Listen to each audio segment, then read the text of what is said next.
Hey beautiful humans, I'm RidersDX and today we're talking about how Sonic Superstars screwed it all up for itself. At least according to the internet, because it did have all the makings to be Sonic's most critically acclaimed game to date. It was being built in the same vein as Sonic Mania was, which has a Metacritic score of 91 on the Nintendo Switch, complete with the classic art style, mechanics, and everything. Like girl, the public was ready to give their unborn children to Superstars. That's how sure many seem to be of this game's critical success. Well, it's not that bad, I guess. You're not very pretty, and you're not very bright.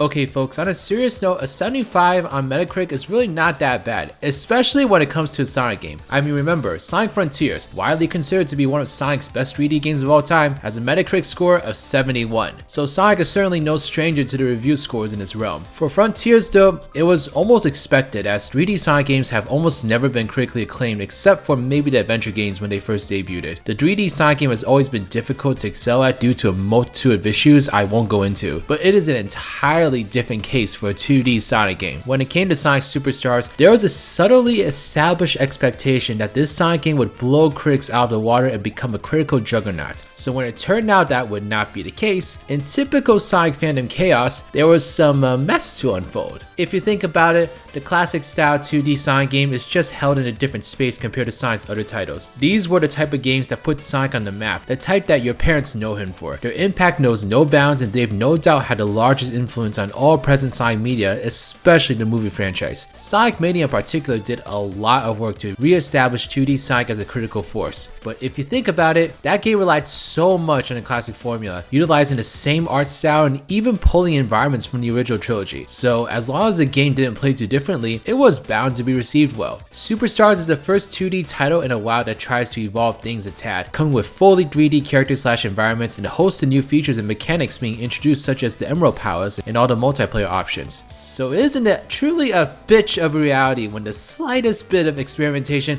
immediately results in a loss of that critical acclaim? I love being a Sonic fan. I personally played through Sonic Superstars, and I can honestly say, as someone who generally prefers the 3D Sonic games and maybe can't appreciate the intricacies that separate this game from the classics, Sonic Superstars is an extremely solid time. The physics to me feel nearly identical to the classic style games, but now it has this really solid coat of paint on it to help it ease into the modern era. There's a really great sense of nostalgia and innovation simultaneously here that I'm in love with. We have completely original level themes here that are not only gorgeous, but have level designs that are super complex and not just automated loop-de-loops 50% of the time. They're filled to the brim with level-specific gimmicks, and they serve a ton of replay value. I could especially envision this game on my Switch and just replaying these levels constantly in the most random places possible. And tying this all together is a simple but effective plot that brings back a fan-favorite bounty hunter and a mysterious new character that looks like a trash can. But it's so much more than that. See, I can be nice. Honestly, all this stuff together, I feel very positive about my time with Superstars. I can't say it's a game I'll go back to often, but that's strictly because 2D Sonic gameplay for me in general is not my favorite way to play Sonic. Nothing against the game itself. So with this in mind, I want to take a look at some of the less than stellar reviews and see what it is about this game that's actually garnering the criticism, bringing it below Mania. Let's start with suspect number 1, Box Pusher, who gave Superstars a 6 out of 10. We're a bit at odds with ourselves on Sonic Superstars. Fundamentally, it's a really enjoyable side-scrolling Sonic title, but the two big ticket features, Chaos Emerald Powers and Co-op, are arguably the worst parts of it. While the Emerald abilities have their uses, Co-op just doesn't mesh with this gameplay at all. We can absolutely recommend this as a solo experience, as there's a lot to like about the fresh art style, largely great soundtrack, and multi-layer level design. Throw in a friend or two though, and it quickly gets messy. Suspect 2, West of Asia players, who gave the game 3 out of 5. Sonic Superstars pales in comparison to the classic it's aping, and they're reimagining in Sonic Mania. It's a perfectly predictable Sonic adventure with decent enough platforming, but in it, Sega clings to outdated design from the past, and its modernisms are too inconsistent in quality. It's disappointing being a Sonic fan when Sega once again doesn't quite hit the mark. Sonic Frontiers, for all its faults, felt free and offered a fantasy of high velocity exploration. I loved it from the start. Sonic Superstars, by contrast, is a step backwards and misinterprets what makes its mascot fun. Sonic should be fast and cool. Instead, it lacks thrilling level design, funky tunes, and most importantly,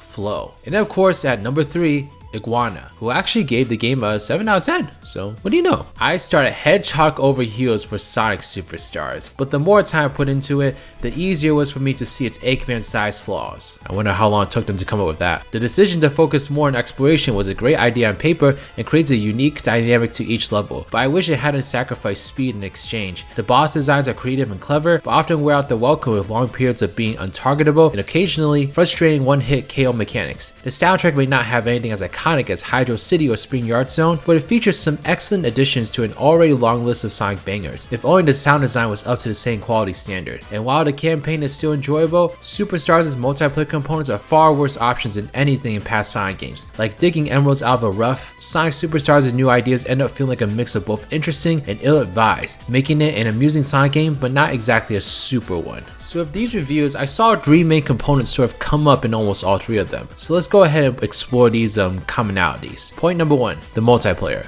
I am not surprised about this at all. In fact, I subconsciously expected this to be a contentious factor all the way back when this game was first announced. Here's the thing about multiplayer in the main Sonic games. It almost never works. It's almost tough enough incorporating multiplayer into a regular platformer like Mario. You may have this many more players to accommodate for in terms of controls, mechanics, and level design. Not to mention the pros and cons weighing of split screen versus shared screen gameplay. As soon as I heard that the co-op multiplayer was local only, I knew it was doomed. For co-op in a 2D Sonic game to ever work in my eyes, it has to be online where everyone can share their own screen. Otherwise, you need split screen for local play, which is practically impossible with 4 players. Like, those are some really tiny screens we're talking about then. And the way they have it set up here is absolutely crazy because it's not like the camera is following one player exclusively. It actually changes between players mid-level, which can lead to a lot of disorienting gameplay. It's just not a great feature at all. The battle mode you can play on the side is really nothing noteworthy either. You just play and think, wow, they could have done just about anything else but make this, and that would have made the game better. At the end of the day, Superstars and multiplayer is completely optional, so I don't feel it should be a huge factor in the game's critical reception. However,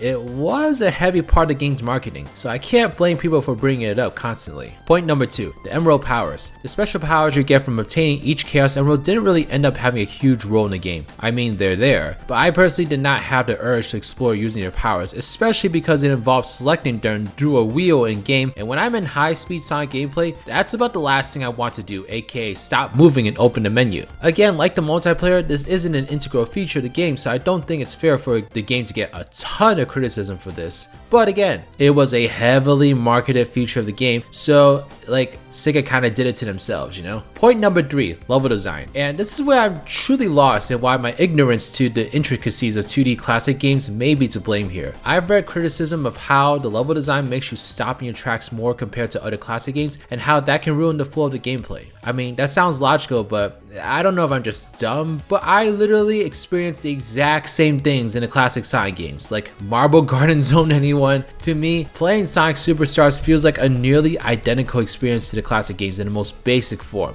And it's not like I'm that separated from classic games that I don't know. I remember playing Sonic 4 and knowing that this was not a classic Sonic game. Like, there was a huge difference there, but I don't see that difference here. Sonic Superstars just has all these bells and whistles on top of it to make it a wholly unique experience is all. And I don't know, I never felt like the flow was impacted all that much for me personally. In Eurogamer's defense, it does mention this tactic is actually outdated and that Sega should move on from it. But I don't know, I think it's a fine line because it would be super easy for Sega to fall into the trap of immense automation in their games once again. I feel like Sega has finally been getting the memo that we generally do not want that much automation in Sonic games, and I hate to see them take this feedback to heart and return back to that. Any one logical company would find a fine line in the middle, but this is Sega, so we'll just have to see. So essentially, much of the criticism for Superstars comes from its newly implemented features, which is what I thought would be the primary criticism before taking a look at these reviews. But then I saw these criticisms about the level designs and it got me thinking, what exactly would it take for Sonic games to get critically acclaimed without borrowing half of itself from a classic title that was acclaimed? Because that's Sonic Mania. I'm sorry, but that's true. This is the reality about Sonic games that I'm not sure people are ready to admit, but I almost think it's impossible for Sonic to get a critically acclaimed title.